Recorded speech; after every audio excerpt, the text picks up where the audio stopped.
The bustling streets were humdrum as usual, with pedestrians rushing to their destinations, barely noticing the faces around them.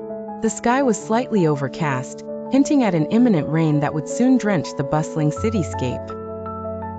A young woman named Clara weaved her way through the crowd, clutching a faded book in one hand.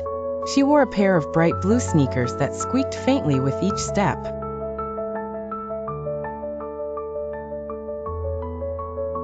Suddenly, a commotion broke her from her thoughts. She spotted a small crowd gathered near the corner of the street, their voices tinged with concern. Curious, Clara meandered over, her book forgotten for the moment.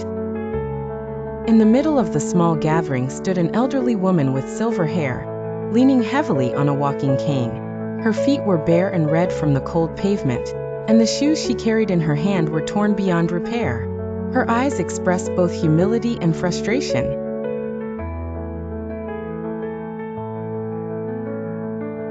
Moved by an impulse, Clara stepped forward, breaking the line of passive observers. She crouched down and untied her sneakers, slipping them off her feet. She hesitated for a moment, feeling the hard concrete against her own soles, then stood and approached the elderly lady. "Please," Clara said gently, extending the sneakers toward her. "Take these. They'll get you to where you need to go." The woman's eyes widened in surprise and gratitude. "Oh, my dear," she exclaimed, her voice trembling. "I can't take your shoes." Clara smiled, shaking her head reassuringly.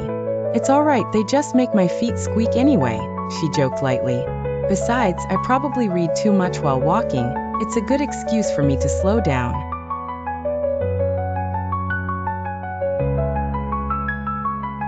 As Clara watched her walk toward the bus stop, a sense of fulfillment warmed her heart, even as her feet protested against the cold. She hugged her book closer, stood tall, and began to walk barefooted, back toward her own destination, feeling more connected to those around her than she ever had before.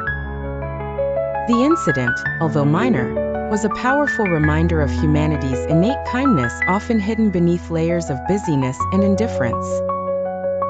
Clara's simple act of generosity echoed far beyond that rainy day, inspiring others who witnessed it, who heard about it, to act with compassion in their own lives.